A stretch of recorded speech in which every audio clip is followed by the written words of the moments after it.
What's going on, everybody? My name is C4. Welcome back to the channel, and today we're here for a brand new Madden 25 off-season rebuild, where we are rebuilding teams from the fallout of free agency and the 2025 NFL Draft, and through the power of the Ultimate Rookie PC mod for Madden Franchise Mode, we got player portraits of all the rookies. We have face scans of certain rookies, and today we are starting with a team that held the #1 overall pick in the 2025 NFL Draft and hope that they got themselves a franchise quarterback, the Tennessee Titans, led by Cam Ward. In these rebuilds, we're going to go 5 seasons, traditional rebuild, trying to win that Super Bowl within 5 years. If not, it does kind of get a little bit of like, it's an L, but we will take it to overtime and upwards to 10 seasons to try to figure out whatever might have gone wrong in those first 5 years to bring a Super Bowl to Tennessee. And look at that, man. Cam Ward looking sensational, dude. This Ultimate Rookie mod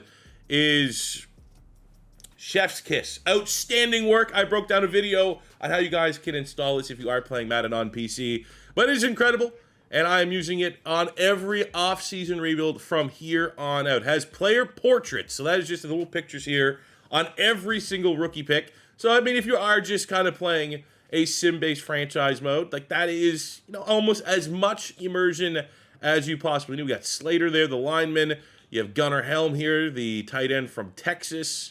We have Restrepo, the very slow but interesting wide receiver. He just doesn't even make our top 6. On the defensive side of the ball, Oladejao is going to start from UCLA. You got Kevin Winston from Penn State.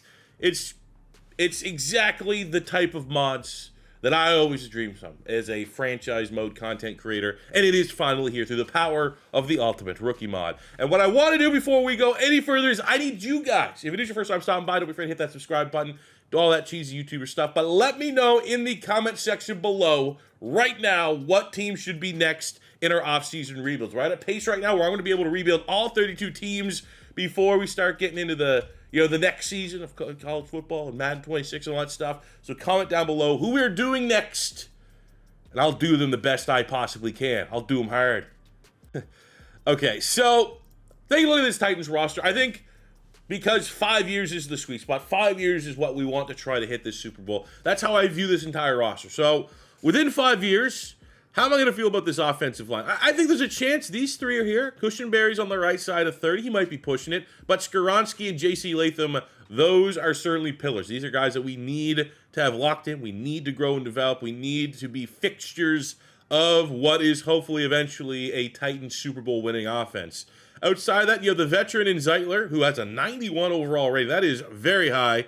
You got Dan Moore, who's very expensive. It was probably one of the worst contracts given out in free agency. But from a rating standpoint, we don't have any weak links on the offensive line. But I will say I'm definitely concerned about that right-hand side. I think sooner rather than later, we're going to have to figure that out just a little bit. Chigakonkwo at tight end. You get Gunnar Helm from Texas. So, that's an interesting room. I don't know how much the tight end gets involved in a Titans offense. That's something that's always...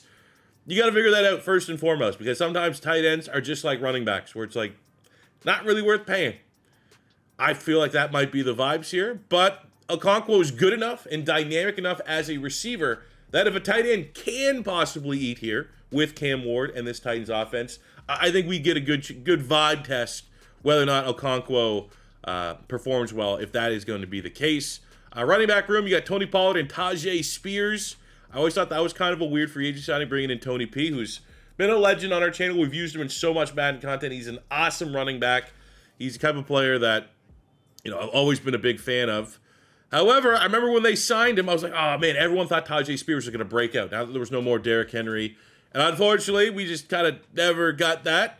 But good 1-2 punch there for sure. Calvin Ridley at wide receiver as our wide receiver 1. I mean... he's 30. He's pretty much at his ceiling. He might not ever get any better. Even getting a lion's share of the targets and looks. You get Tyler Lockett as a 1-year veteran. You have Treylon Burks, who, I hate to say it, old wounds, but, he is your A.J. Brown successor at 25 years old. I like the coming out of Arkansas. I like Treylon Burks. I got failed by the hype, but it's going to be tough to salvage something that there is a legit argument to be made. We need We need all new skill positions. Maybe Spears, like, you know, you let Tony Pollard's contract run out and Spears could maybe become that RB1. But I think there's a legitimate argument that by the end of this rebuild, come year 5, we're going to need a new right guard, new right tackle, new tight end, new wide receiver 1, 2, and 3. So that's not ideal. But hey, we got Cam Ward. We got a franchise quarterback. Everyone knows this year's quarterback class, not particularly strong, but I think regardless of year, Cam Ward's probably a first rounder. You know? Iconic under pressure. 89 under pressure. Like, his pocket presence almost meme-worthy. So, like, that's, you know, he's 0-star recruit to first overall pick. It's an awesome story. He was a guy that I heard about when he was at Incarnate Word, I think was the name of the school.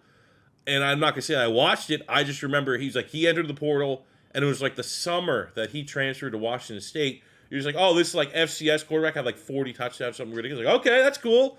They went to Washington State and put up some decent numbers. And then went to Miami, and, you know, kind of the rest is history there. So it's an outstanding story.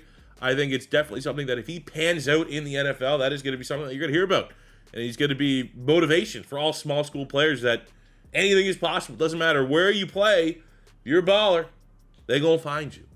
Flipping to the defense, front 3, we have Jeff Simmons, one of the most underrated defensive linemen in the league. And as you can see here with the tattoo mod, he looks awesome. Now, if you watched my last episode of Pink Slips, if you watched our last offseason rebuild of the Atlanta Falcons,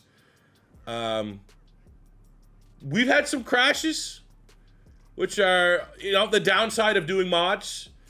It was rough in the we did Pink Slips yesterday. I think I had 3 crashes in that video. In the Falcons rebuild, we had a crash happen late in the playoffs, year 5 against Detroit. We lost. And basically it crashes. 3 things have caused crashes. One is when the player walks out on the stage when you make your first round pick. He comes out and does a jersey. I've had a crash there. Not that big of a deal because I can, you know, it follows the mock draft 5. I can kind of recreate the mock draft. Not bad. It also tends to crash when it's like the player's walking out at the beginning of a game, like when you're playing, they're coming out of the tunnel, or immediately post-game when they're doing like the celebration. So in Pink Slips, we had just a bunch of different crashes. That was brutal.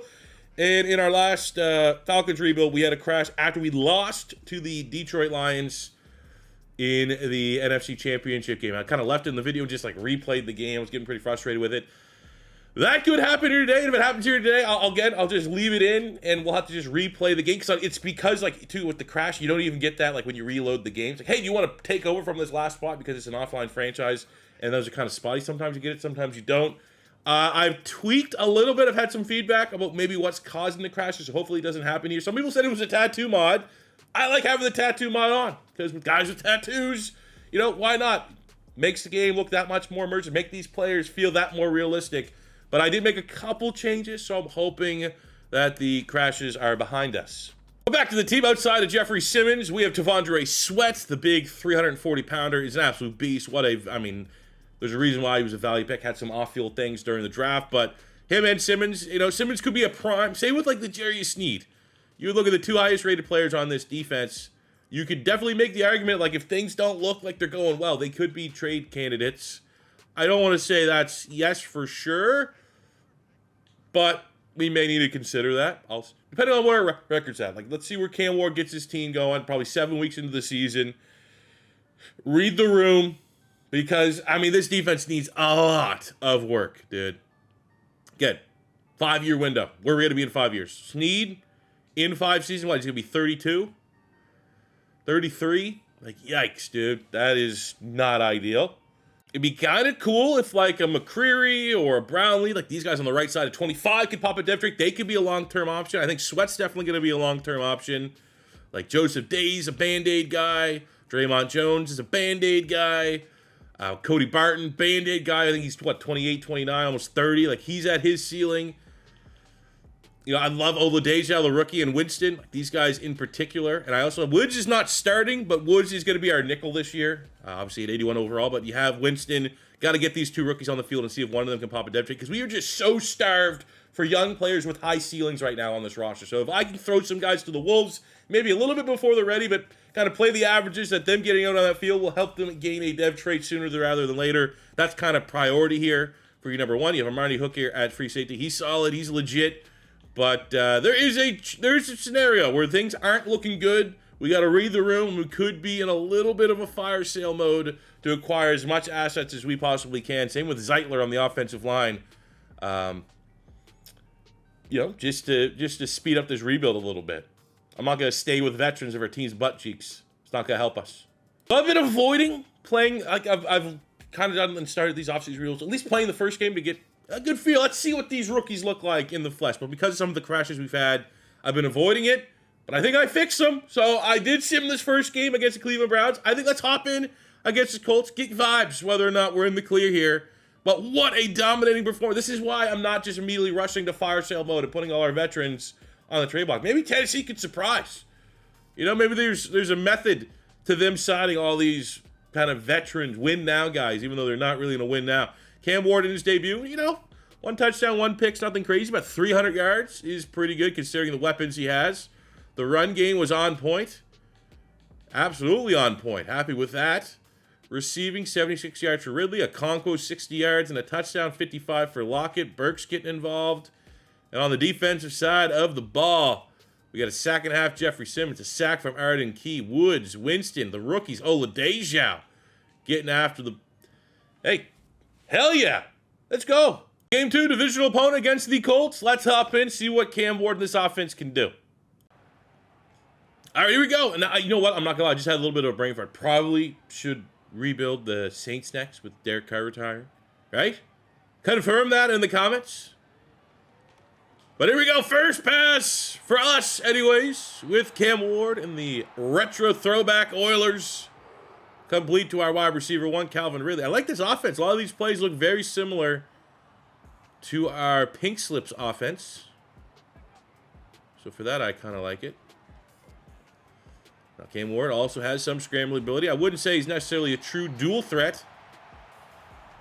But, you know, I'd say he's a dual threat the same way like Daniel Jones is a dual threat. Come on, baby. Let's get a good drive here. Look at that. Tony P to the second level. He's probably our best player offensively in Game 1. That's continuing here in Game 2.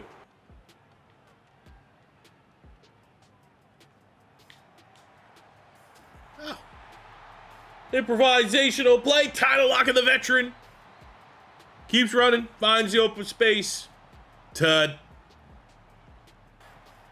There we go. After a turnover from the Colts.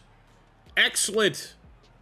Field position. Look, we got a Conquo. Oh, runs away from the linebacker. 2 and counting for Cam Ward. Can we make it 3? Ridley gets jammed up a little bit. That's not enough to stop him. Oh, he's fighting. Let's go. Hat trick in the first half. Now, this might be icing on the cake. We get 4. We might have to show them mercy. We might have to let Will Levis get a couple reps in. Corner of the end zone. It is not a great throw, but Calvin Ridley makes the adjustment. And I mean, the only reason why it's like this bad is they are just turnover. Daniel Jones is QB1 of the Colts, not working out.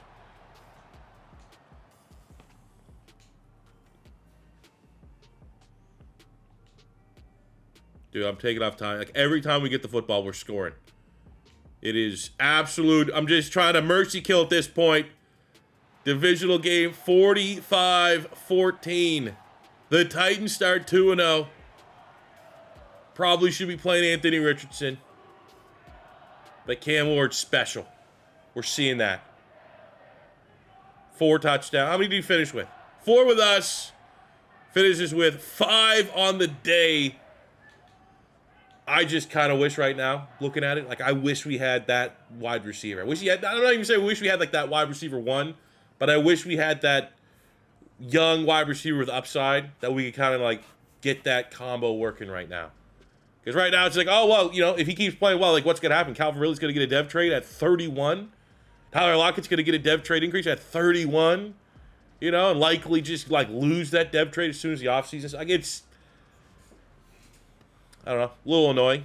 So we're at a 4-0 start. We have a breakout scenario here on the defensive line. I wonder, like, I hope this is for Tivondre Sweat, but it's Jeffrey Simmons with an opportunity for an X-Factor performance. And I mean, I don't think that's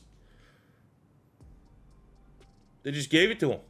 So, had this happen in Pink Slips episode the other day. I mean, thanks for the notification, just straight up telling me we get the X Factor first, and then he has an opportunity, if he's a big game, to get huge XP. How are we, like, earning this? Like, I get it if I was, like, skipping, and this was, like, that was part 2 of our conversation with Jeff. Like, is he killing it? Is this just, like, they're straight up giving him the dev trait because he has, like, 5-6 sacks? All right, well, there you go. He has 4 sacks, 6 DFLs. So he is playing really, really well. But just to, like, no challenge involved, just giving him an X Factor. I mean, I'm not going to complain one bit, but it's... Anyone else noticing that? That must be, like, post-update. So in mid-season, we are 4-2, which I think most people can say is better than expected. Now, unfortunately, we have lost our 2 in a row going into the bye. We lost against the Chiefs, lost against the Chargers.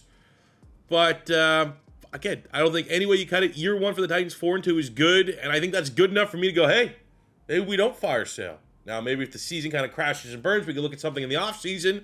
But as it stands right now, pretty good. Defense is playing out of their minds. Offense, I wish was a little better, but we're coming out the bye week. That always kind of hits your rankings for the worst and not exactly represents where you're at, which means our defense is that damn good that we just took a week off, and that helped. But $121 million of cap room. So many free agents. I remember one thing was weird in this mod. They have Joey Sly's tattoo. Kind of thought, I was like, okay, yeah, Joey Sly getting the tattoo. Respect to 98 kick power kickers, you know, getting their tattoos done. For guys I want to keep, interesting. James Prochet, channel legend, a little bit. Kevin Zeitler is on a 1 year. You know what? I'm gonna tell you right now. 1 year deal here. I'm interested as long as you don't retire. Maybe something like 12, because I'm not spending this money elsewhere. 12 and 7.5. Probably 12 and 8 gets that one done. Why not? However, not really interested in Tyler Lockett. I think Treylon Burks at this price point, very reasonable. 28, 3 years, $6 million. Like, in just what if? Worst case scenario, if he's just never more than a wide receiver 3, sure. I can live with that. Arden Key, Daryl Baker, I like Roger McCreary. Very reasonable contract as well. Yeah, I'll hit him right away. 5 year, we'll round that up. 17.5. Steal. Amadi Hooker. I'll give you a 3 year. What are these contracts?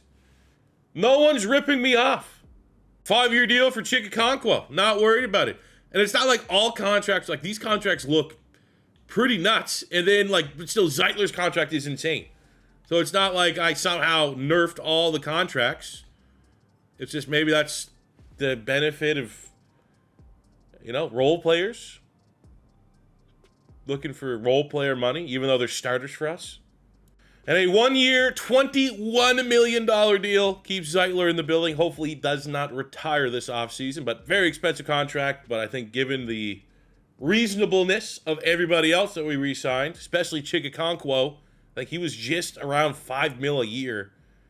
We could pay a little bit extra for Zeitler just so I don't have to go find a guard this offseason. I'd rather not. I had to highlight a young wide receiver that I'd love to see work his way up the depth chart with full Canadian bias. It would be Alec Manor from Stanford. I mean, really nice stat. I think we might actually push him up the depth chart here a little bit. We got Gunnar Helm as well from Texas. But I think when you look at where we're at as a team right now, maybe we could spring a little bit here. Like with all due respect, Tyler Lockett, you know, we'll bump Ayo Manor. We still have Restrepo down there on the depth chart. Like get him on the field, but I think someone like Ayo Manor has a ceiling. Don't want to force a patriotic agenda here. But he's probably, you know, if you're looking at upside, who could be on that Titans roster? I bet you even Titan fans are like, hey, maybe Ayo Manor, he had second round buzz in the draft. Fell to us, a steal. And with a huge milestone hit for Kevin Winston, the rookie that we started. Maybe even a hot take to start it. But again, we had to just throw these dudes to the wolves and just see for things like this to potentially happen. 75 tackles gets him 16,000 XP. 4 upgrade points. This guy's going to be a starter for us long-term in this rebuild. And it might not be much. And unfortunately, what I said could happen did. 4-2 start, but down the stretch, we start kind of, playing like the Titans. We get our first player. Luke performance goes to Gray, the linebacker here to North Carolina. It's some. I mean, that's a question mark guy. 9 tackles, 2 forced fumbles, 4 recoveries. By the end of the season, the great news is look at Cam Ward and how he's been able to develop. And you see our rankings. It's great. We've been spending all of our points as well into making him a scheme fit. I do think field general would be like his archetype. And yes, there is a +5 morale boost. But, I mean, he's been absolutely crushing it. A week ago, look, he broke the record for passing touchdowns in a season. And passing yards. That's for a rookie. But there's 10K XP. Makes the Pro Bowl. So there's just a big 15,000 for Cam Ward. As you look at our ratings, just to maybe reiterate, 8th offense, 2nd passing offense. We are Callahan. Now, he's from Cincinnati. We know the Bengals. I don't know how like for like, Control-C, Control-V, the Bengals playbook and the Titans playbook is. But I don't think I've done a lot of rebuilds where I'm looking from the outside and seeing the Titans popping off like this. 8th in points, 2nd in passing yards. Now, if it was rush yards, you go, okay, well, remember they had Derrick Henry. They just pound the rock.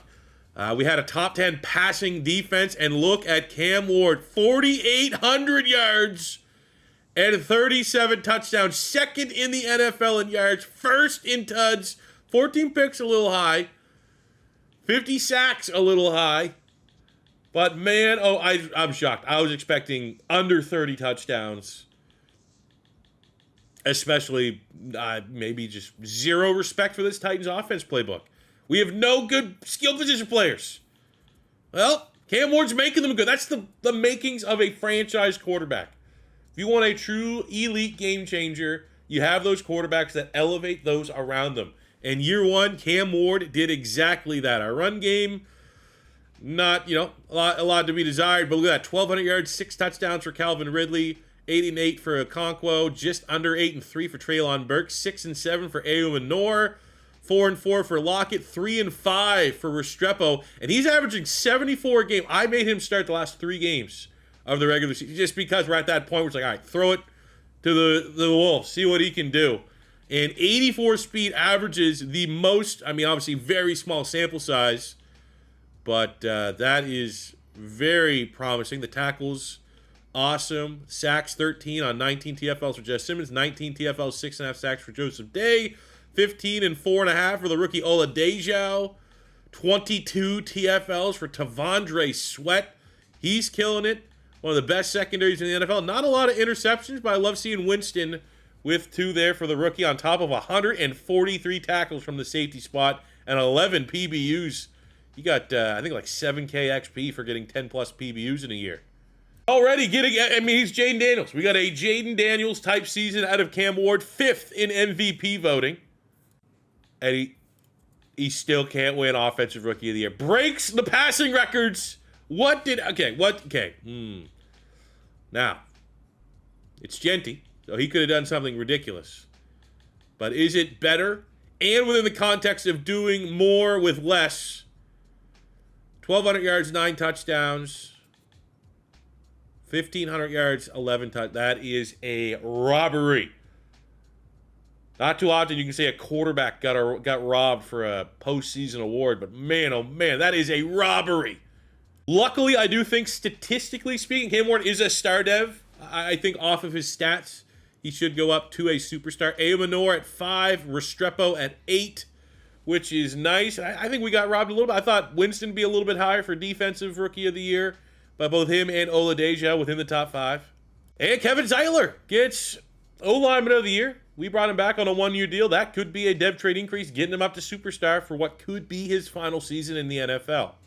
So take a look at our roster at the end of the season. As far as dev traits are concerned, wow, we didn't get the dev trait, or we did, and he might have lost it for Zeitler. No, the rare lineman of the year not going up. That's the only way lineman can go up dev trait in this game. Okay, well, Okonkwo makes the jump from star up to superstar, which is nice. We got him hammered out to a long-term contract extension, so that is sick. Cam Ward gets robbed of Offensive Rookie Year based off of his record-breaking season. He is now rightfully a superstar dev, and you feel sky's the limit now for this Titans offense. Now, we had a lot of guys make some plays. Ayo Minor, we got Restrepo there. But, you know, if we get, let's be honest, best case scenario, you love the connection, Ward and Restrepo from the U. Okay, maybe Restrepo develops into a slot. Maybe Ayo Minor develops into a wide receiver too. We still need that bona fide wide receiver one, and the 2026 class doesn't really have a strong wide receiver core. The 2027 with Jeremiah Smith and guys like that, that'd be the dream. But with how we're playing right now, we're probably not going to be shitty enough to get one of those top wideouts next year. But we need that wide receiver one, maybe free agency. But I think we get that wide receiver one, as we already see regression out of Tony Pollard. Damn, that sucks. You know, I'm cautiously optimistic. And I mean, I don't know why our O-line's getting hit with the -1s here. We went 8-9, fellas. That's about 4 wins better than I expected. Why are we all down in the dumps here? On the defensive side, Jeff Simmons gets the dev trade increase, which we saw, you know, in season, maybe undeserved. And he got hit with a -4 regression because he's 29 as a 32-year-old. Come on. We're still in our prime. But we did get another dev trait. I thought Greg could have had a dev trait for sure, and that wouldn't have been outrageous. But the rookie, Kevin Winston Jr., gets a dev trait increase as well, even though a absolutely absurd 8-point regression for a rookie. Hot. Zylo just goes out on top, I guess. Best lineman in the NFL. Yeah, I'm going to retire now. Looking at our 5th-year options, we're actually going to decline the 5th-year option on Skoronski because let's get him a bag. Other than that, though, yeah, we're gonna get a little bit younger going into year 2. We're gonna start the offseason with a trade. As I saw looking at Genty, Raiders quarterback situation, Geno Smith did not work out, so someone like Will Levis could get a second opportunity somewhere else. I mean, if you're looking at the landscape of the NFL and you're looking at all the backups who could and has talent, Will Levis probably in that discussion, at least from an arm talent standpoint. So we're sending Will Levis, our 5th-round pick this year, 5th-round pick next year, and a 7th-round pick next year to get a 2028 third, which is the first year we get back into the Madden-generated classes, and those 3rd-round picks are deadly in the hands of a rebuild god like myself. I'd hate to disrespect Tony P like this, but, you know, actually, no, I'm not going to disrespect. I mean, we could save some money, but there's no harm him still being on the roster next year. We have so much cap. We are, however, going to move on from Xavier Woods, free up a couple $1 million. Going into free agency, the bad news, the wide receiver one that I'd really like to be there is unfortunately not there. So that sucks. The good news, we got some guys on defense. We got Jaquan McMillan, Josh Paschal, Damone Clark, David Ajabo, Christian Harris. I think all of those guys have great opportunities to find their way onto the field. So Clark is going to be an inside linebacker. We're going to use Harris as kind of like a hybrid pass rusher. Same with Ajabo, and then Paschal is going to play on that front 3. For those moves, Cody Barton at 30 years old became a little bit older than where we wanted to go at linebacker, so we're able to send him to the Cardinals for a 1st-round pick this upcoming draft. Hey, look at the final mock draft. Who's going where for our team? I mean, again, those linebackers that we got, every free agent that we signed was contract-wise could be considered expensive depth. I don't think anybody I signed is going to prevent me from going at the same position potentially in the 1st round. Really want wide receiver. I focus scout at the wide receivers. Outside of that, I mean, we're projected at 13 to get Perkins, who's kind of a niche player for sure. Had like 10.5 sacks, but weighs every bit of 210 pounds. I would say our needs, we need a 3-4 defensive end to play, you know, maybe a little bit more upside than Paschal. We could look at an edge rusher with a little more upside than maybe Ajabo. Corner, I would not hate corner at all. So we're going to have some options. I think someone like Caleb Banks would be a very interesting get on the front. Terrell could be interesting. Got a couple pass rushers here. Harold Perkins, 1st round, hybrid. Look at those letter grades. Those are off the freaking charts. Got Trey Wilson there from Florida. So at pick 13, I think we trust the board. Go best available. We have Anthony Hill. Okay, I mean, we just don't. I don't need an off. We're not nearly good enough of a roster to want to go off-ball linebacker with Anthony Hill. He kind of can do it all. Oh, man, do I? So we got a legit first rounder in Perkins who, I mean, who knows how LSU's going to use him next year, but I'm going to, at his best, he was an outstanding pass rusher in the SEC. Undersized, sure. Niche player, sure. Does the combine look like a first rounder? Elite in pretty much everything. At corner, Domani Jackson's a baller. Some really nice corners still on the board. As far as 3-4 defensive ends, you got Overton. That's not what you love to see. We've used Zane Duran a bunch. Caleb Banks from Florida, A tackle, B power, 6'6", 325. But he can get after the quarterback. You know what? We'll screw it. Screw it. We'll go pass rush. I'm going to treat this like this was a generated class. Who would be speaking to me right now? It would be Harold Perkins, who ends up being number 11 in true value at 13. Hidden dev, 6'1", 225 speed rusher. Sorry, David Ajabo. You are surplus. You're going to be a depth guy. It wouldn't be the Titans without a pass rusher named Harold. Into the second round, looking at all the wideouts. Value. I mean, Evan Stewart's big-time athlete. We got a second, third round grade on Malachi Fields from Notre Dame. I think he's a Virginia transfer. Second, third round grade on Jaden Greathouse from Notre Dame. No real hidden steals, unfortunately. It's just not a great wide receiver class. Like, it's one of those things where, like, if we're not thinking these guys are going to pop dev trait, they're probably not going to be that much different than going with, like, Ayo Manor and getting Restrepo out there again. Guys like that. So if we're pivoting there a little bit, I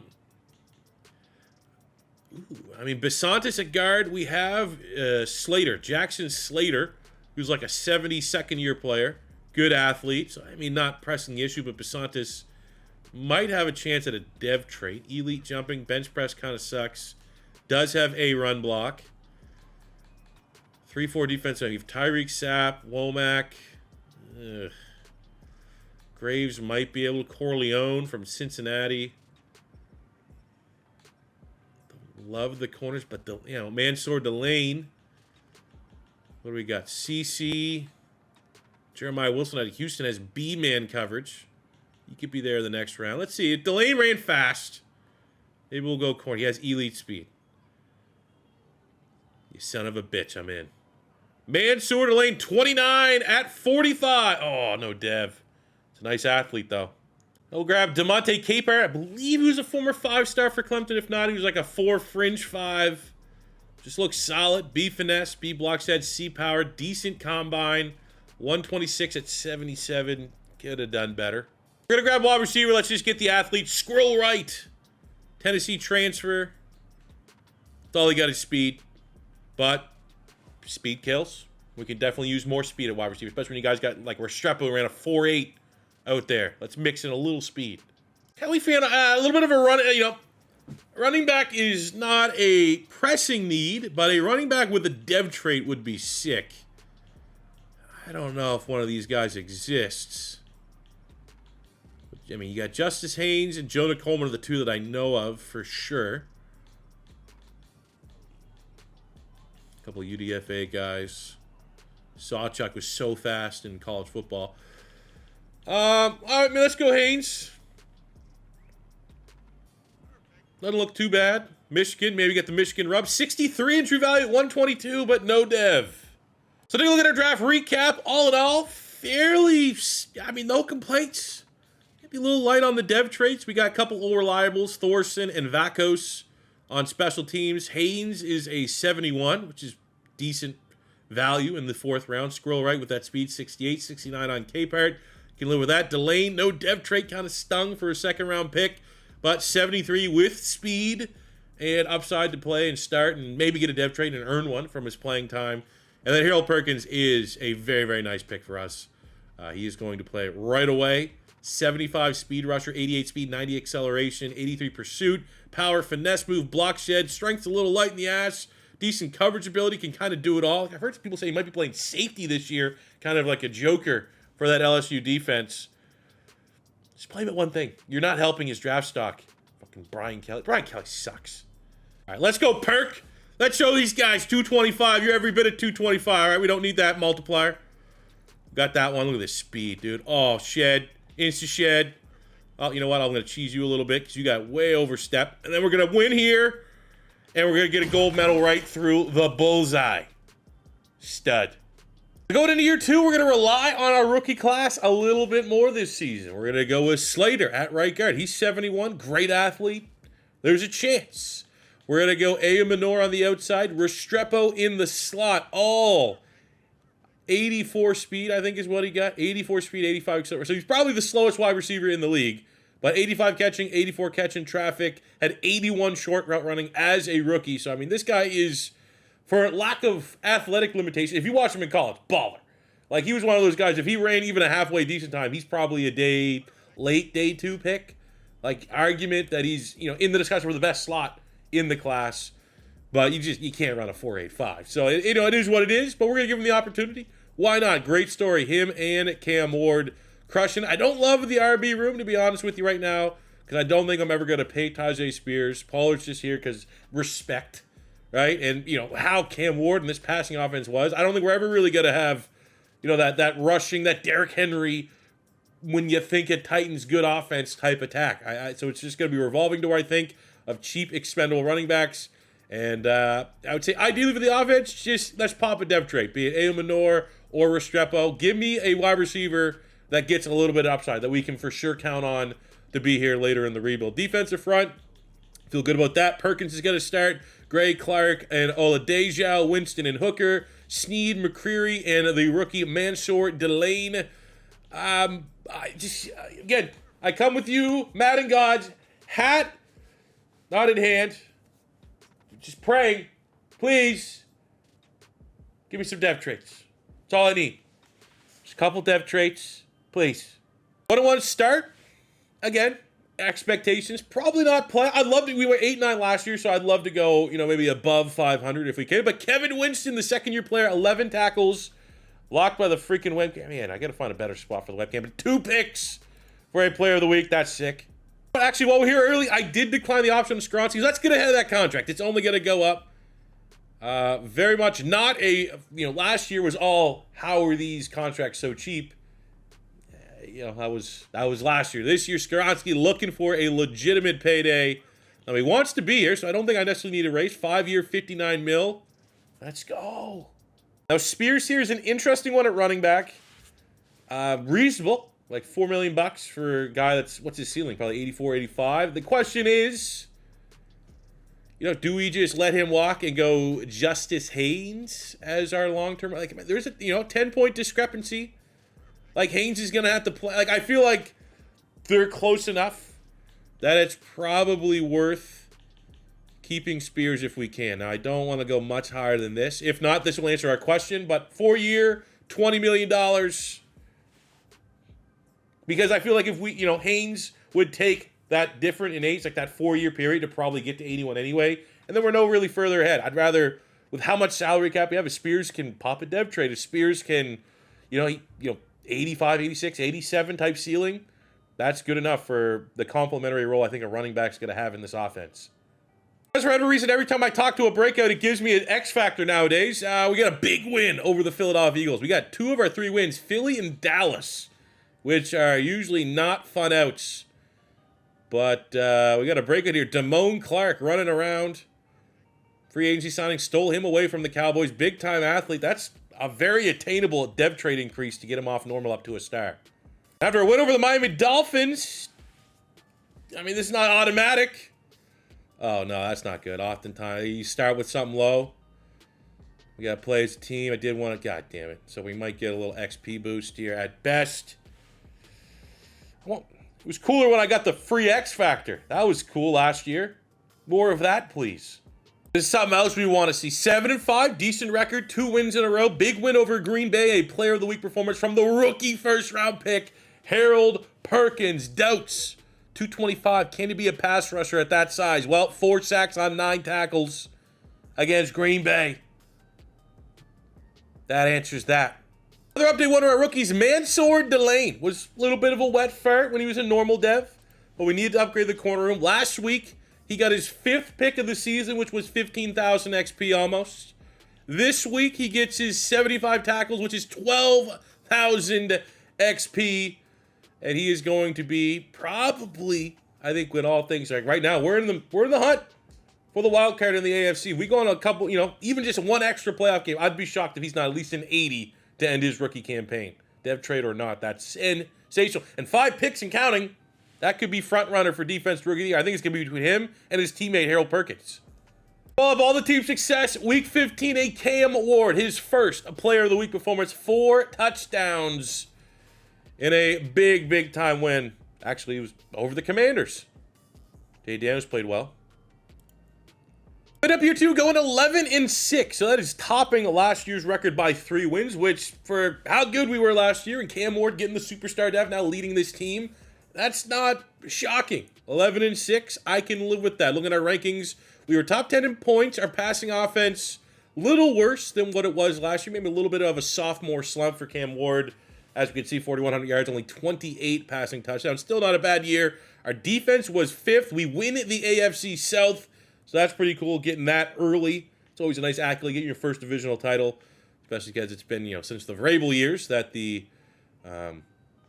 Titans have been in that position. 4,100 yards, 28 touchdowns, 11 picks for Cam Ward. So, everything is down just a little bit. So, a little sophomore slump. Wasn't a drastic one. This is kind of more in line with where I thought he'd be year 1 as a rookie. But, overall, through 2 seasons, can't be disappointed with Cam Ward. And that's not a bad enough year for him to lose his dev trait. Running the football, a little bit better, and I'm happy we gave Tajay Spears a contract extension. 1,000 yards, 12 touchdowns is, for this offense that I think, when we're firing all cylinders, still going to be a pass-heavy offense. Anytime you get, 1,000 in double digits, you're going to be happy with that. And I think another reason why you could justify paying Tajay Spears is because he is like a receiving back. So if you are going to be a pass-heavy offense, if you're going to pay for a running back, it better be a guy that can catch 30, 40, 50 balls. I don't know if that's how it plays out. I mean, it does. Look at that. 50 total catches between the 2 running backs. We let Pollard walk. I'm going to assume Spears might inherit that, which would be pretty good. 700 yards, 7 touchdowns for A. Manor. Just under 8-7 for Okonkwo. 9-4 for Ridley. And the slow meme himself, Xavier Restrepo, the wide receiver 1 for Cam Ward at the U in his first full season. Now, we started him in the slot, so it cheesed him a little bit. 94 catches, 1,100 yards, 7 touchdowns is pretty badass. Defensively, tackles all over the place. We had 11.5 sacks, 16 TFLs on 69 nice tackles for the first-round pick, Harold Perkins. 11 sacks for Jeff Simmons, 9 from Oladipo.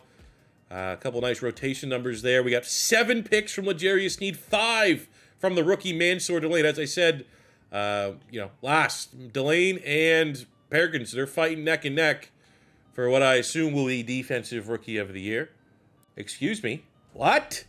Perkins at 2, Delane at 5. Okay, what did Sapp do? I like the Gators. I have my doubts. This might be another robbery.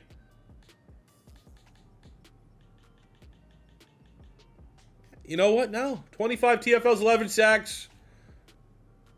He earned it.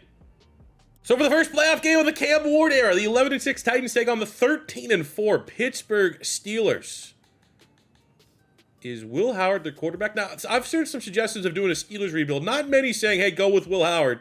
They went with Mac Jones for a career redemption there. That's kind of, okay, interesting. I like now knowing that Mac Jones is their quarterback, that Cam Ward can outduel him, and we get a win. And no, actually the exact opposite. We almost let fucking Mac Jones go for 40 on a top 5 defense. Damone Clark, 12 tackles, a forced fumble, 2 recoveries, gets player of the week, but that's disappointing. Ahead of schedule, sure, whatever. Should have won that game. Then Cam Ward's playoff debut. I mean, neither quarterback played particularly well. It's a game they get the hat trick from Caleb Johnson, very nice running back from Iowa. With the rushing touchdown. So I guess 2 total tutties for Cam Ward. Our run game was... What is that? How do they have 3 running backs going off like that. All right, Cooper's there. I mean, we had no offense whatsoever. Defensively, 6, Jesus, 7. 7 sacks to 1, 2, 3, 4. 7 to 4 on the sack department. That'll do it. Happy for Delane, though. Get his 6th pick total of the season to end his rookie campaign. Looking at our dev traits as we close out year number 2, Okonkwo goes up to an X factor, which is, I'm not going to say generous. It's not generous, but I mean, his dev trait is in comparison to, like, where does he relate to the other top 5 tight ends in the NFL. And the fact that, you know, back-to-back seasons, 74 catches, around 800 yards, 7, 8 touchdowns, like, that is likely top 5. It's believable. Could even be better than top 5. He could be top 3. So for him to be an X factor is kind of sick. We lose the star dev on Ridley's 32, but we gain the star dev on the slot Restrepo. So we'll kind of just, you know, kind of shuffle these wide receivers around a little bit. Still need that bona fide, you know, outside guy. But happy with the dev trait gain there. Cam Ward keeps his superstar. I thought Spears, 1,200 yards, or 1,000 yards, 12 touchdowns. Could have maybe got off normal up to a star, but not the end of the world. On the defense, we have L'Jarius Sneed goes from star to a superstar. He had 7 picks. That makes sense. Delane goes from normal up to a star. He had 5 picks. That makes sense. Oladejao goes from normal up to a star. He had pretty sure, double-digit sacks, right? 70 yeah, I mean, that's a valid from normal to star, I think. Cedric Gray makes the jump up to star, and Perkins, he was a star. He was hidden dev, but he was only a star. He gets superstar after a ridiculous rookie campaign. Maybe got robbed. I'm not going to say he got robbed, but had a legitimate case for defensive rookie of the year. Missed out on it, but still gets a dev trait, which is really all that matters. For our contracts, very similar to Skoronski. I'm going to decline the 5th-year option on Latham so that we can, you know, back that Brinks truck up and get him locked in for the rest of the rebuild. The bummer for team Let's Grab a Wide Receiver is, well, one, we made the playoffs, so we have no shot at any of the top wideouts in this year's draft class. Even though I did fully scout the class, maybe we can find a stud. But 2 is, like, Jameson Williams is getting a little boring because he's, like, the most common free agent fun wide receiver. We signed him in the Raiders offseason rebuild. That was only 2 rebuilds ago. And then Bateman at 27. I'm not in love with that. Johnson has no dev trait, so it's just, I don't know, man. Haven't got a good role. I mean, the good news is that we are very, very much on top of our cap management. We have so much money. So if there's like an insane free agency wide receiver that pops next year, the year after that, we're going to have, you know, while we're operating on this Cam Ward rookie deal. But, damn, that's just not a good role. Taking a peek at the final mock draft. Our needs, wide receiver, biggest need. Secondary needs. I mean, Lloyd Cushenberry at center's getting old, but I'm not going to be drafting a center in the first round. 3-4 defensive end, I suppose, could still be in play, but it's not particularly strong class for that. So let's just see what's available. Wide receivers are flying off the board, which I don't love to see. Again, another guy. I got Nick Harbor not long ago. So I think maybe this is definitely a year to consider a wide receiver. But, you know, and while I like to say every rebuild is independent of one another, we've only done, 1, 2, 3, 4, 5. This would be our 6th offseason rebuild. I don't really want to be reusing players, let alone guys that are like freak of natures like Nick Harbor. I'm going to move up in the first round. I don't want to just sit and wait for whatever wide receivers are still available. The big 4 are gone. There's 1 left, I think, that should be included for the big 5, and we're going to go get him. It cost us our 3rd-round pick this year. We got to go from 22 to 15, and the extra 3rd-round pick that we got from the trade earlier in year 1 is the Will Levis pick. That selection, we're going to go get Cam Coleman, the wide receiver from Auburn. Now, while everyone was talking about, you know, your Jeremiah Smith, true freshman, Ryan Williams, true freshman, Cam Coleman was right there with him. Ryan Wingo from Texas, another one. But Cam Coleman is a dog. 6'3", 180, B deep at running, A catching traffic, combine greats. Again, not necessarily elite, but 6'3", with 4.3 speed. Now, he needs a dev trade. Anytime you trade up, even though it wasn't costing us first-round picks, gotta have to have a dev trade. He's 31 in true value at 15, so it's rich. But if there's a dev trade there, which there is, I don't care. Happy with it. Let's go. There could be our wide receiver 1, our outside game changer. The guy that is going to light the league up with Cam Ward. Like now going into the second round, James Smith, the D tackle from Alabama, would fit as a 3-4 defensive end, 6'3", 296, A tackle. Ugh.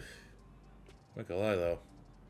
This is kind of just trusting the Alabama pedigree. I mean, our other need would be safety, just because Armani Hooker at 29 is already starting to regress. We do have KJ Bolden from Georgia.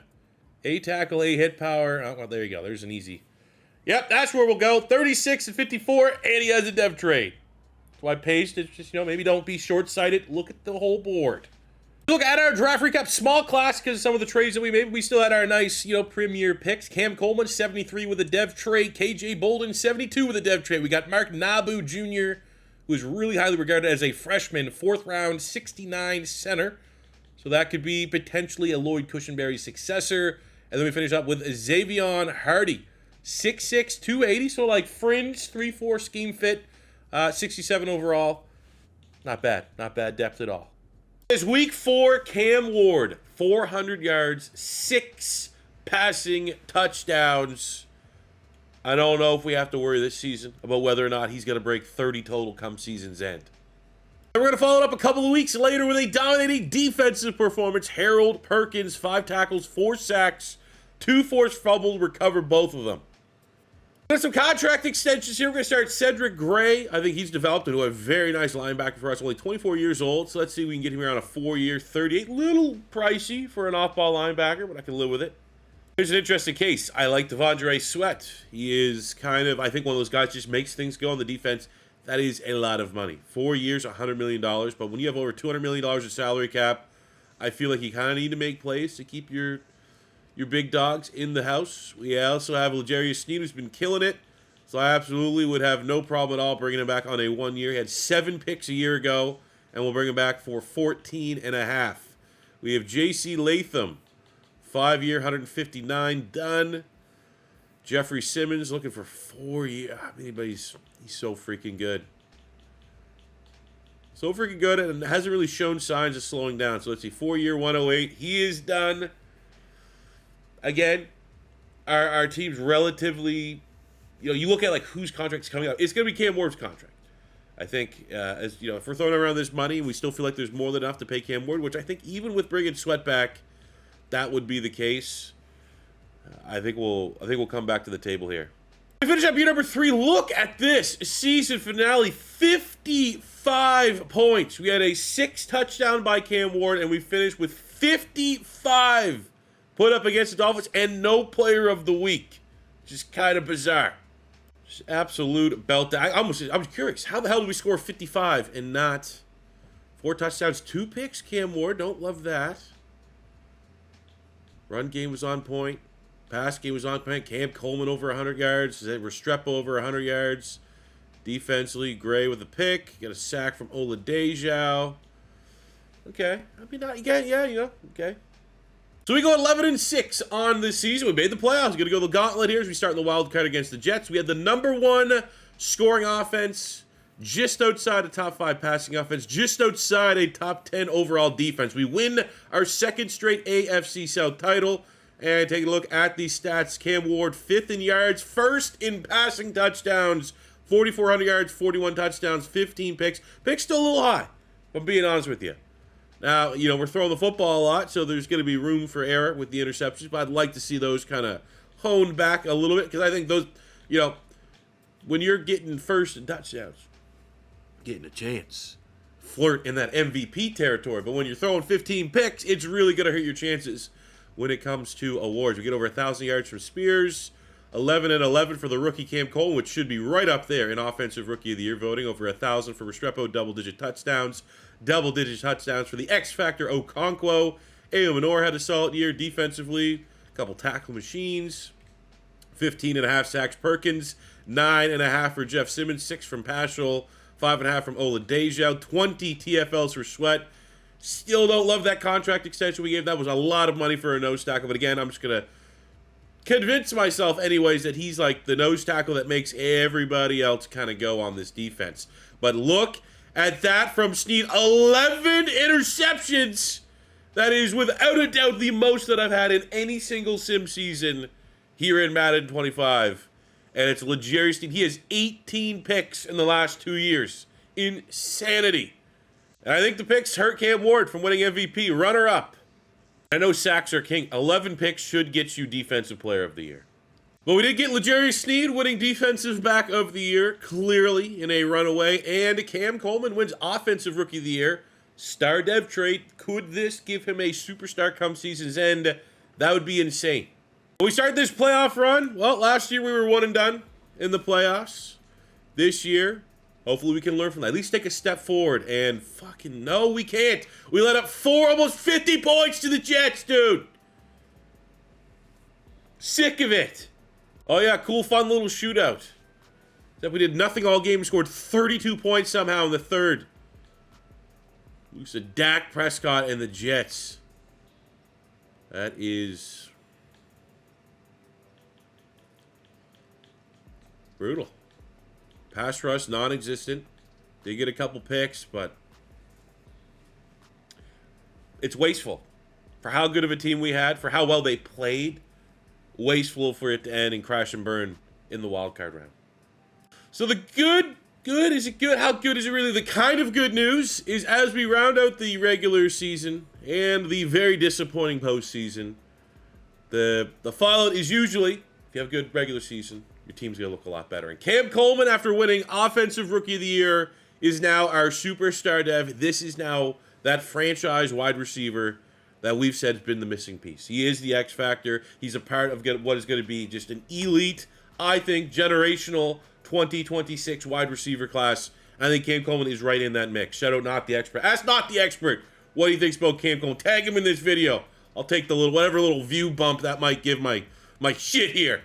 Cam Ward is now a superstar X factor, deservedly so. I'm absolutely shocked that the Titans offense is this good and sim from a passing standpoint. Rushing, I mean, even the rushing, they've been getting 1,000 yards, but I'm going to put a whole lot more respect on this Titans sim. Like, if I'm ever in another rebuild and I fire a coordinator and I see Titans offense,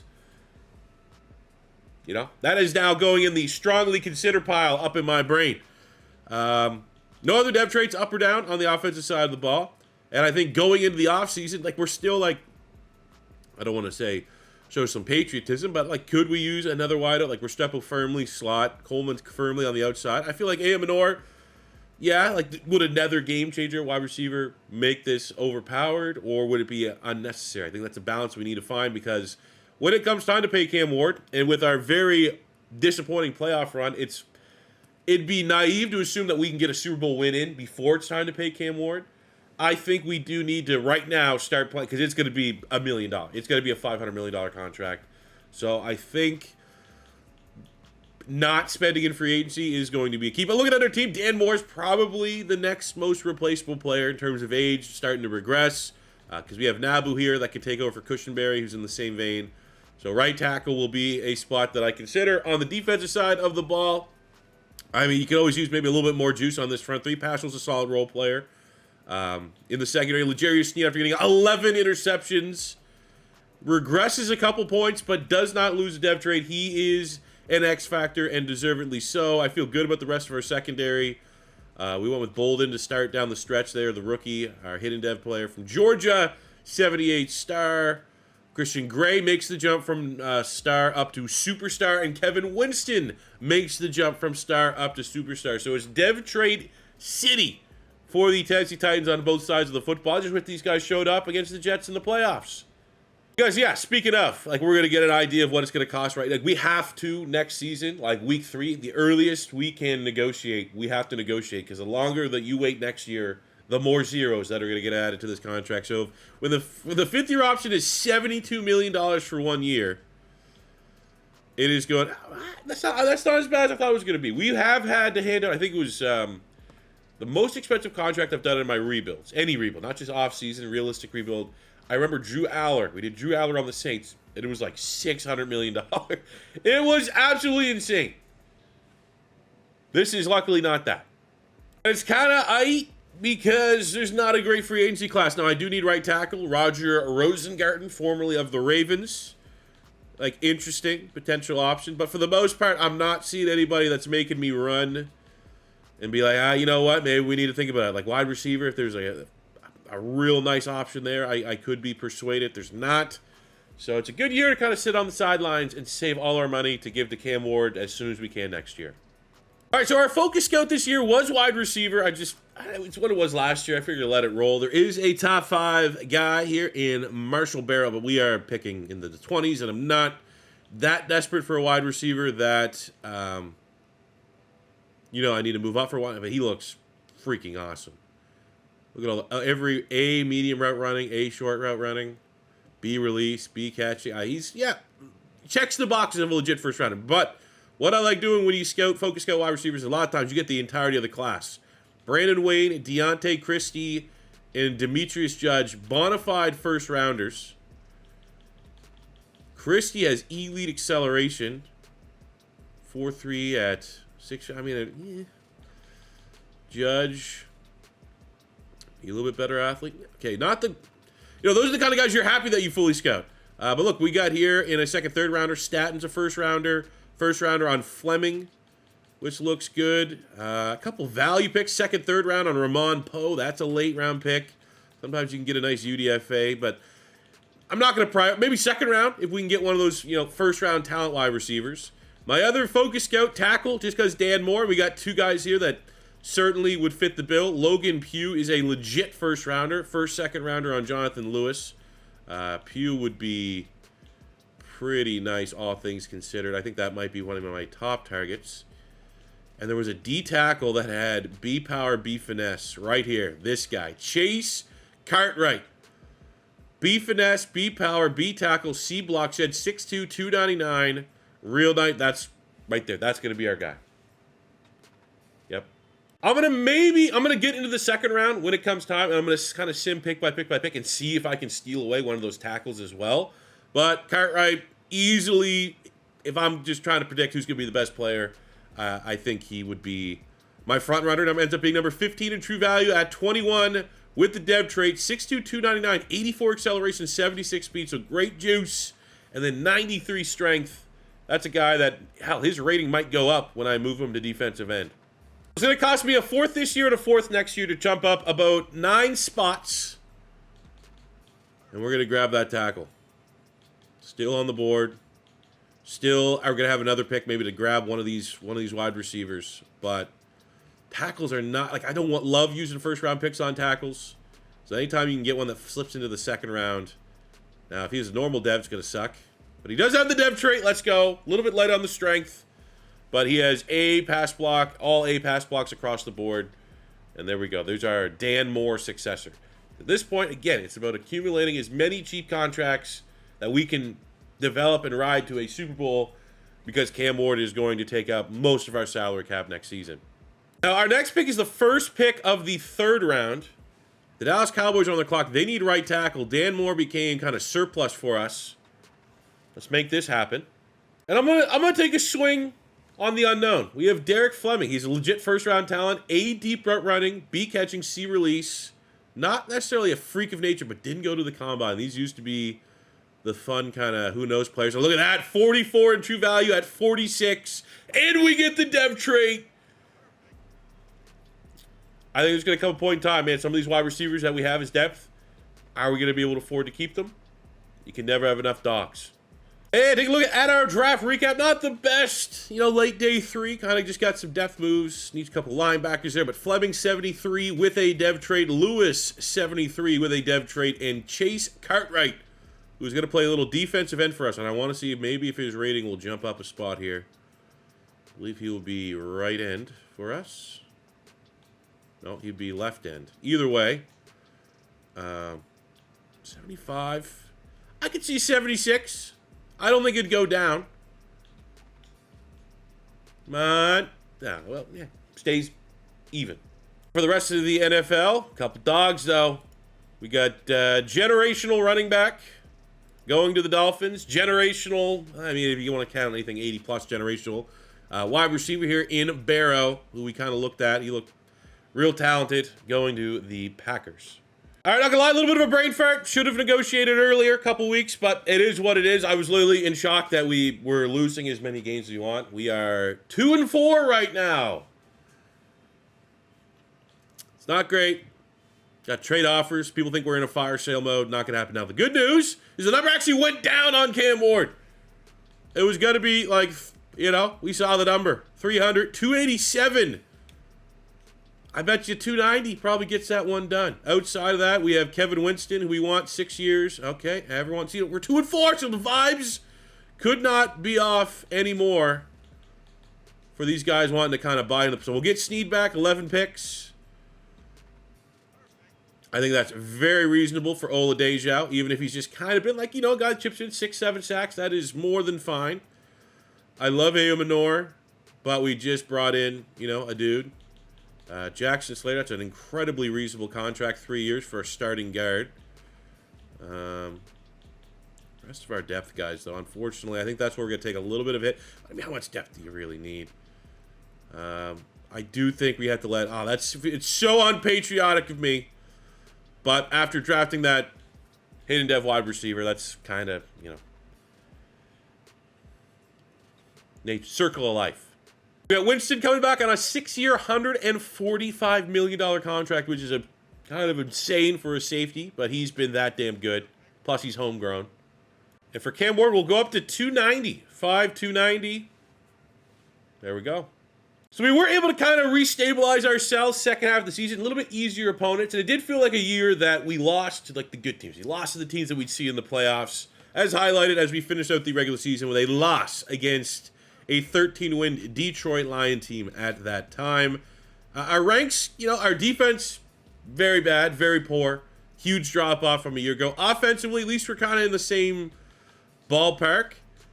Something really cool is we had a couple hidden dev players from the class. Lewis at tackle, Star, Fleming just, you know, still hasn't played a whole lot of snaps, so there's still a chance that there could be something cool here. But look at Cartwright, first rounder, D-tackle out of Bama with that superstar dev already.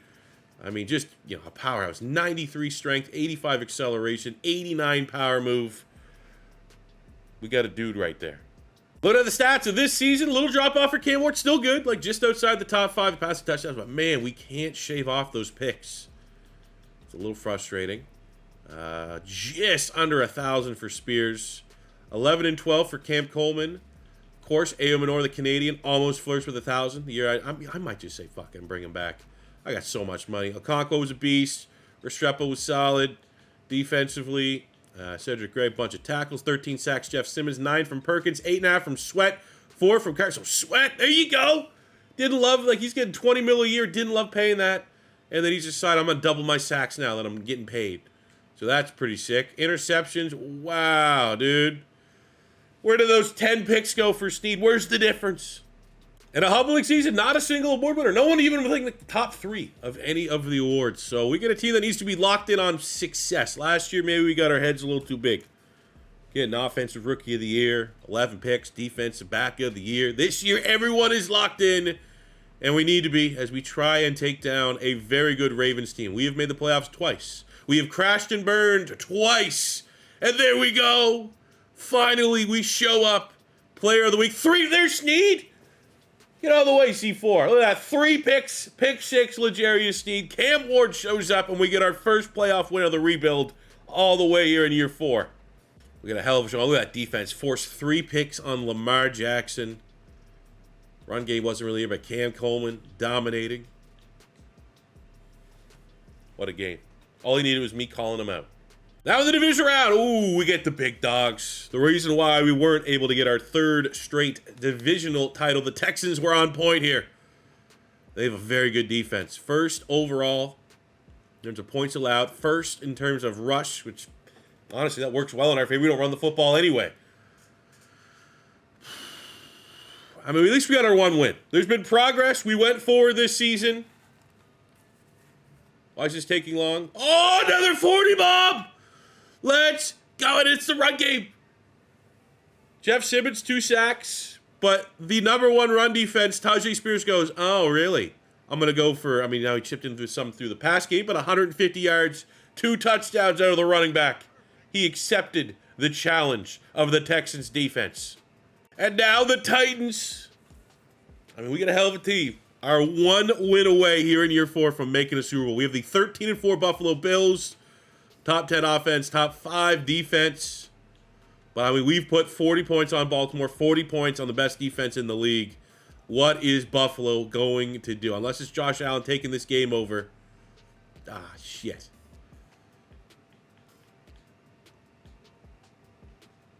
Now, the good news, Armani Hooker got player of the game on the defense in his final game. Loyal servant to the Titans. Maybe never a all-pro level player, but like a guy that's been very solid starter.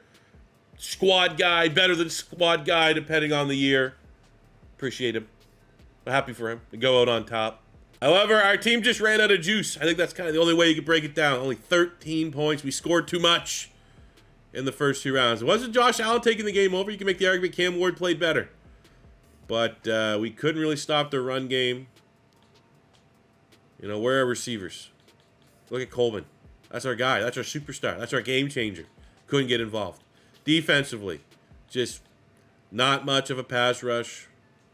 We couldn't get any picks. Good run, though. 2 playoff wins. You know, maybe a second half where we score more than 3 points away from making the Super Bowl here in year 4. I think we can build off of this. Look, no one was stopping the Bills. We lost to the eventual champion. Makes it sting maybe a little less. They were a team of destiny this year. We'll be that hopefully next year. I think much like Cam Ward, huge contract extension coming from Perkins, so we're going to get ahead of that next season by declining. Look, there's another $150 million contract. Oh, I want to keep him here. I at least got to offer him a deal. I'm going to round this up. 4.5 and 3. If you take it, if not, best of luck. Oh, Canada and all that stuff. One position I would be interested in, maybe getting a juicy free agent that I don't have to draft and develop, would be a middle linebacker to play next to Gray. We just let Clark walk and hit free agency. Kind of just a guy. Bear Carter does have a dev trait. Ooh, Jahad Campbell. Look, he's kind of getting that edge rush money. 82, looking for 11 plus. Like, that's pass rush, not off-ball linebacker. All right, look towards the draft. My focus guy was corner. Corner, middle linebacker, the 2 spots. You can usually find those in the first couple rounds. So luckily for corner, you know, we got our scouting done. So we have a round 1 right there in Boley. We got a top 5 in Whiteside, a round 1 here in Moss. Look at all these runs. Like, what a corner class, dude. Holy shit. So we could probably leave this with 2 corners that are legitimate studs. That's why focus scouting corners and wide receivers are like my 2 favorites. So that is actually insane. But I do want the top 5. So we need off-ball linebacker. And let's just kind of go through the mind of like what I look for. A little tutorial time. Don't love the look immediately at Combine, but the double A's right there, that stands out. Wish I knew his tackling, but that's good. We'll go right there. Bartow. We got A. Sometimes you got to find the outside guys. Outside guys are always a little bit tougher because the guys that are clearly like off-ball linebackers, like, okay, they're here. Look at this. Borum. A zone, A man, A pursuit, B play rec, A awareness. He's probably pretty good. What do we have at right outside linebacker? Double A's here again on Caver from Bama. I like this guy maybe. Lamar Collins says B zone coverage, B pursuit, A tackle, A prey rec, B awareness. I bet you we're going to get at least one of those linebackers will be a dude that is considered a first rounder. I've been lied to. You can be lied to. But looking at where we are picking, we're at 29. So the likelihood that we're going to get one of those, you know, yeah, the corners are going real early. I mean, we'll be able to get a guy that's a round 1 corner, but I really don't think with that much of a board we tried trading up. So we'll stay put at 29. I mean, it would have cost us another first-round pick, and I'm not ready to go all in yet. We haven't really shown. Even though we were close, we went on a run the last playoffs. Didn't really show enough that I'm like, all right, we're going to get a Super Bowl this season. So, Borum, I mean, we scouted value there. Not the first rounder we're looking for. Bartow is kind of on brand. There we go. So that'll be a guy we come back for in the second round, Lamar Collins. Let's get pick of the litter here for corners. I mean, we got all these guys. You see we got 5 first rounders. You know me. Tiebreaker will be who is the best athlete of the bunch. And looking at it, we have 2 guys here that ran 4.36s. Greg Tripp. Okay. What about you, Mr. Haywood? Ooh. I don't love the 3-cone and 20-yard shuttle there. But I love the fact that he's good at everything. That'll be our guy. Number 7 in true value at 29. And we get the dev trait. Let's go. Here's where I might need to just kind of work our way around the trait. Because the last first-round talent corner I have looks pretty good. A catching, B man. First in the 3-cone and 20-yard shuttle. When's this linebacker going? I think I can get both these guys. I'll grab the corner. Corner's supposed to go first. 19 in true value at 61. Dev trait. Let's go. Had to pay a little bit, maybe even an overpaid divisional tax, if you will, with the Jags. But the Jags' top need, if you could kind of see it's faint behind the thing, is right outside linebacker. So I was not going to let them snipe my linebacker. I'm paying a future 4th to move up to the first pick of the 3rd round to get our dude here. And Mr. Lamar Collins out of LSU. 46 in true value at 65. Dev trait, beast. Now take a look at our draft recap. I mean, we did work. Day 3 is just all about getting depth. Day 1 is getting our dude. 74 hidden dev on Lamar Collins. 75 hidden dev on Hatchett. 76 hidden dev on Haywood. Do want to get a look here. Some of the top dogs here. Got a guard. We got McCord. I mean, the first overall. But how about some of the corners that I was talking about? Ooh, a 7. We missed one there in Lamb. I don't know if he was one of the first rounders. 76 out there. But I want to take a look at... was it Brownlee?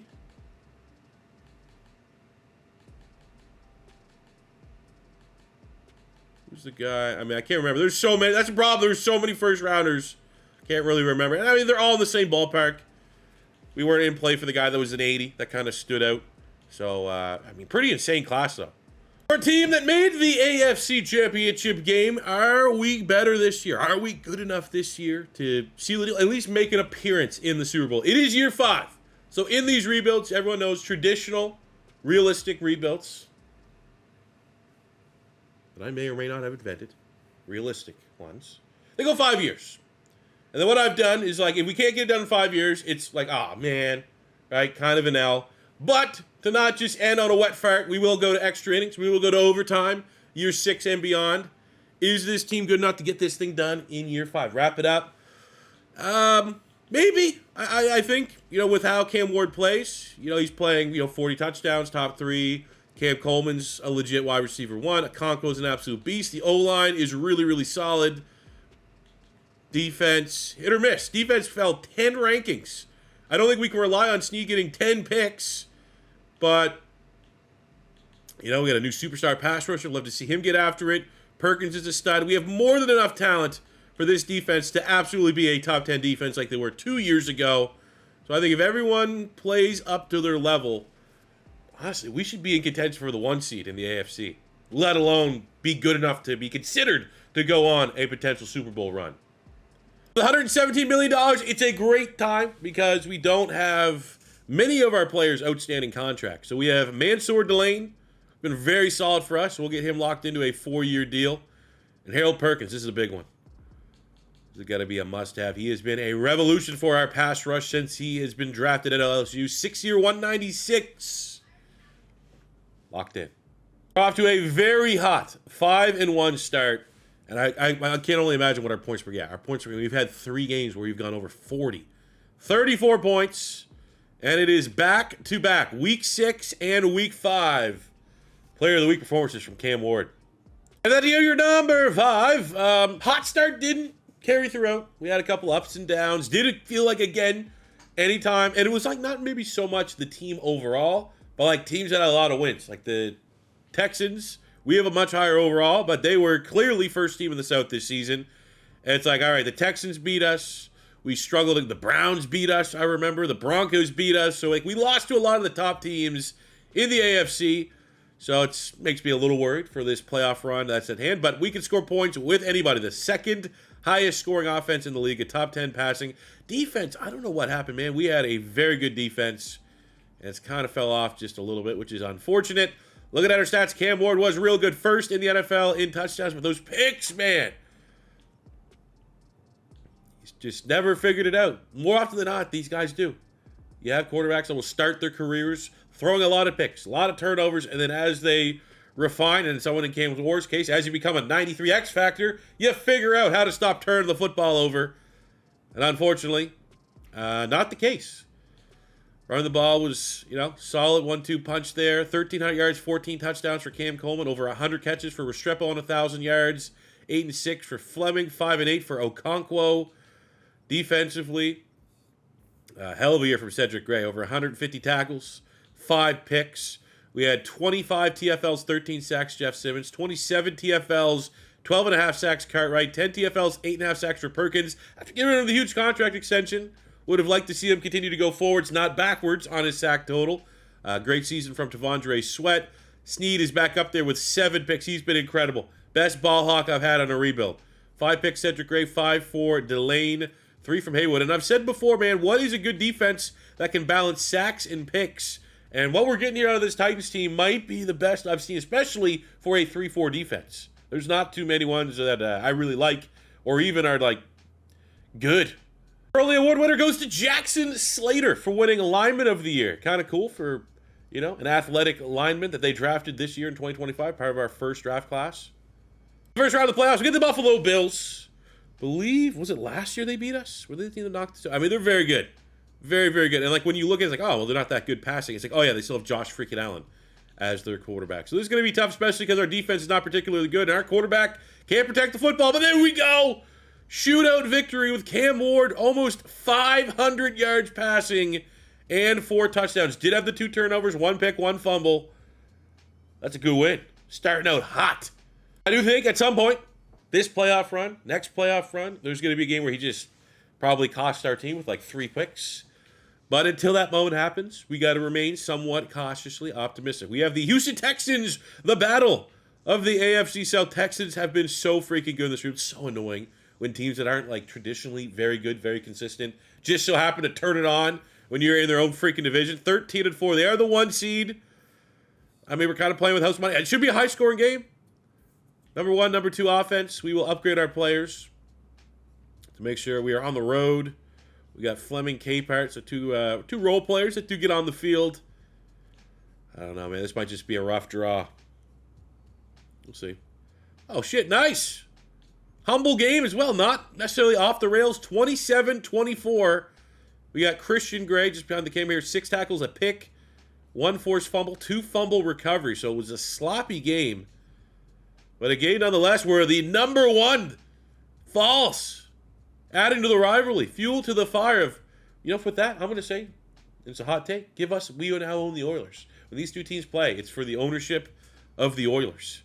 The inverse of, I thought Cam Ward was going to screw us with turnovers. No turnovers, but he got no touchdowns. Had over 300 yards. 3 rushing touchdowns. Defensively, but damn, dude. Got 1 pick. So, not going to say that the vibes are super strong, but, anytime you have a chance to go to the Super Bowl and the team standing in your ways is the Cleveland Browns, you feel pretty good. The Browns can run the football. They have the number 1 defense in the NFL, led by Myles Garrett, Mason Graham, Michael Hall Jr. Come on, baby. Year 5. Year 5. Let's go, year 5. Fuck. Give a shit about the Pro Bowl. What happened here? Just bullshit, boring game. Number 2 offense in the league did not show up. Advantage, number 1 defense in the league. What a disappointing playoff run for Cam Ward, dude. He's done nothing. Offense couldn't get going. Our defense has 2 sacks the whole fucking playoffs. And we couldn't get it done. Within the regular 5-year, we're going to extra time. I think the only thing that makes me somewhat fine is our salary cap's in an awesome spot. going into next season, so we're only going to be better than our 90 overall. But, man, annoying. As far as dev traits, Slater for getting lineman of the year jumps up to a star dev. Cam Coleman is now a superstar X Factor as we gear up for, I just think on paper, next season with everyone getting better for the most part as we go through all of next season. Cartwright's also an X Factor. Same with Kevin Winston. Let's go. Hidden Devon Collins. Both of our corners were just stars that we hit from the class. But man, oh man. Outside of like Jeff Simmons regressing just because he got old, there's not going to be a better team in the league than us next year, on paper. And like always, we start the offseason. We're going to decline the 5th-year option for Cam Coleman because we have so much money. Might be the year that there's a good free agent. We'll be aggressive. I say good free agent will be aggressive. Where could we get an upgrade? A running back would be one. Is like Spears kind of regresses a little bit. Defense is fine across, so that's what it is. We need a running back. Ooh, we got one. Kai Hughes from Oregon. He was a beast at Tulane, transferred to Oregon. Oh, that's just so much money. I'll offer him this. I'll go neutral.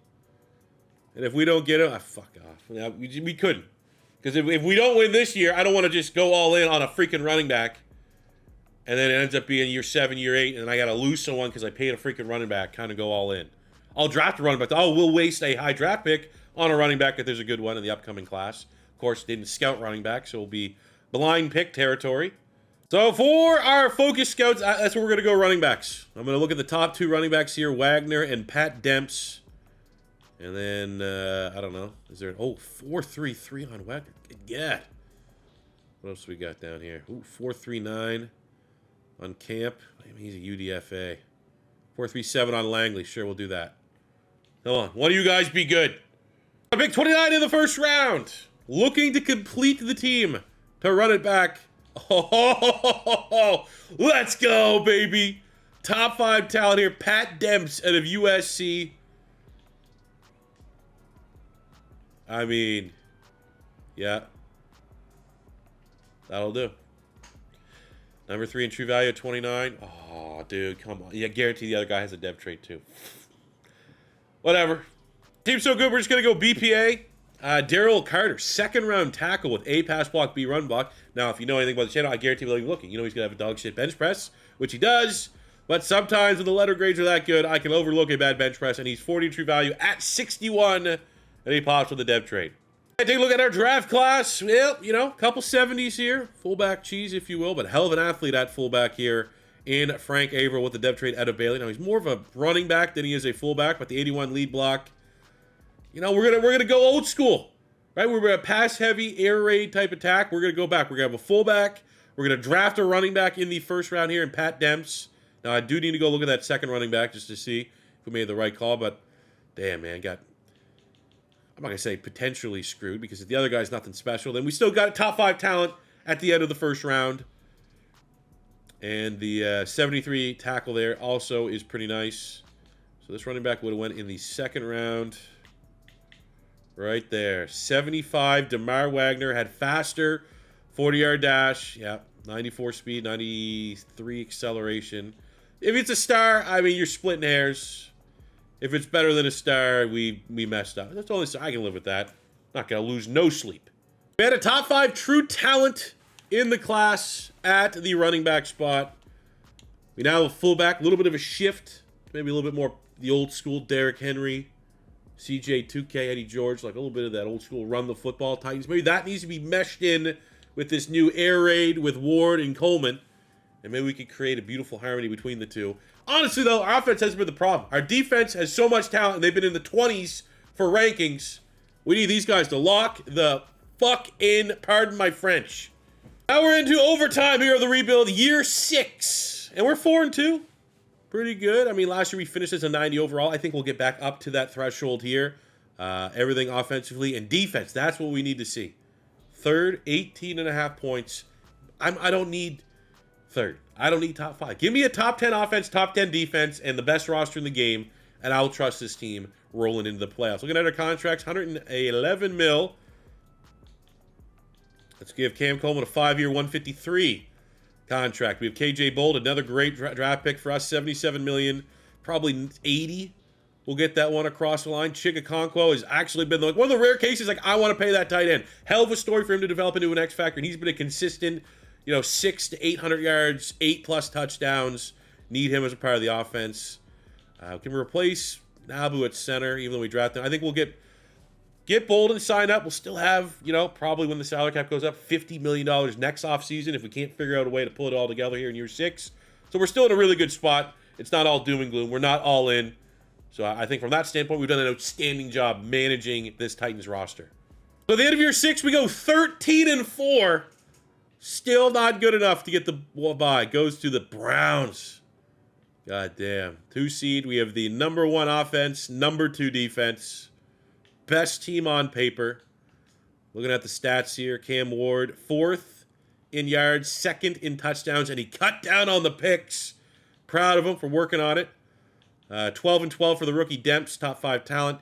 Cam Coleman was disgusting. 106 catches, 1,600 yards, and 13 touchdowns. Got over 1,000 from Restrepo, 7-8 from Okonkwo.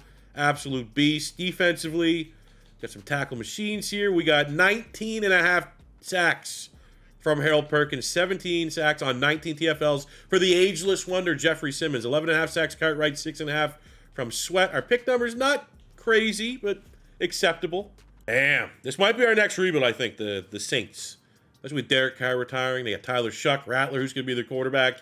And they play decent. Obviously, you're not getting MVPs if you're a purgatory offense. But this is the second time this rebuild that Cam Ward has been runner-up for the MVP award. We get Offensive Player of the Year and Wide Receiver of the Year going to Cam Coleman. We get Offensive Rookie of the Year going to Pat Demps, and Quarterback of the Year going to Cam Ward. But where's Dog and Perkins here? Come on. Almost 20 sacks. So the first round of the playoffs, it's the battle of probably very similar offensive playbooks. The Bengals and the Titans. We have the 8-9 Bengals, so they're below 500. It's just one of those ones like you can't lose. You have to be the better team, and I don't really love how close that was. 27-23. Took us pretty much to the limit. Wow. Had to score the final. I mean, at least I love the fact that Cam Ward's not turned the football over. 2 touchdowns, no picks.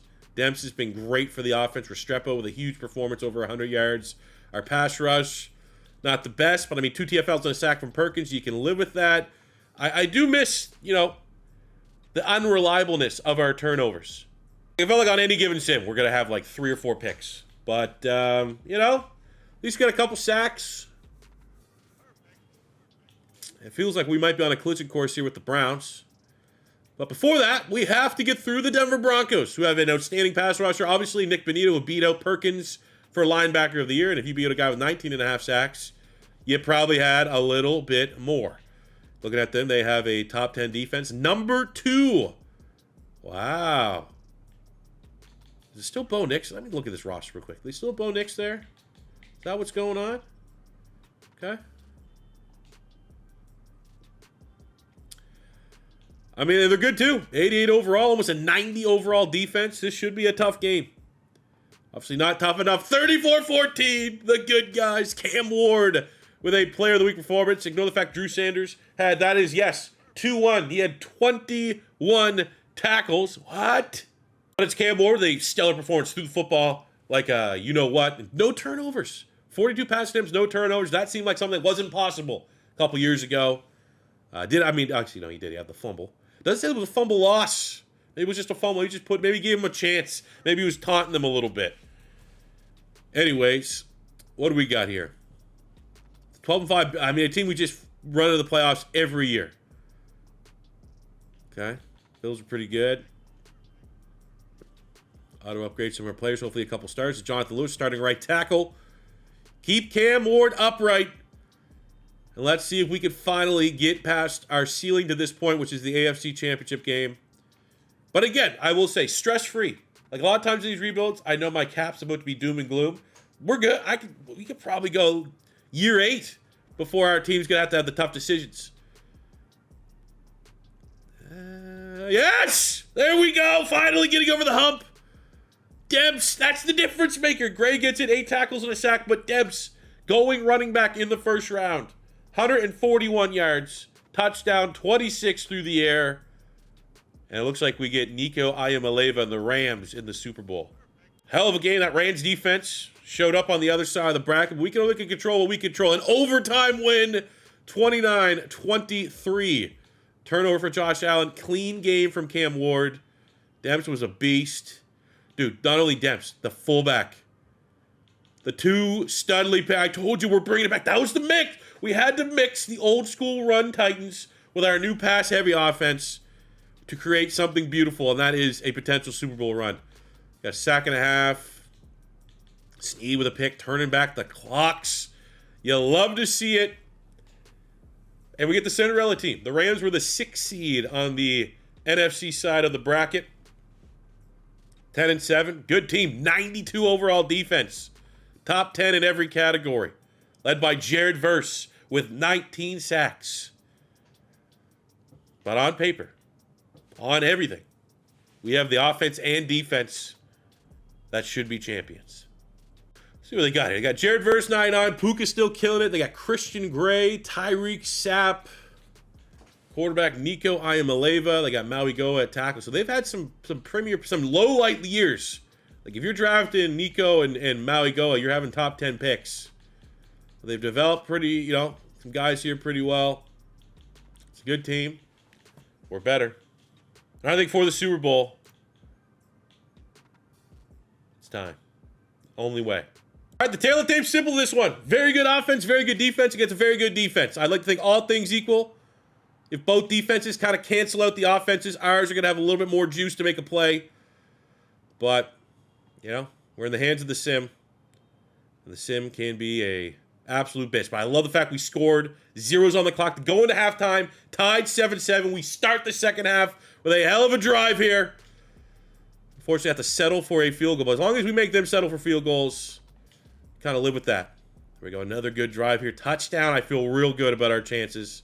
3rd and 1. First and goal. Up 10. And the Rams are in desperation. So going for it on 4th down. Ooh, they got a little bit of a drive there.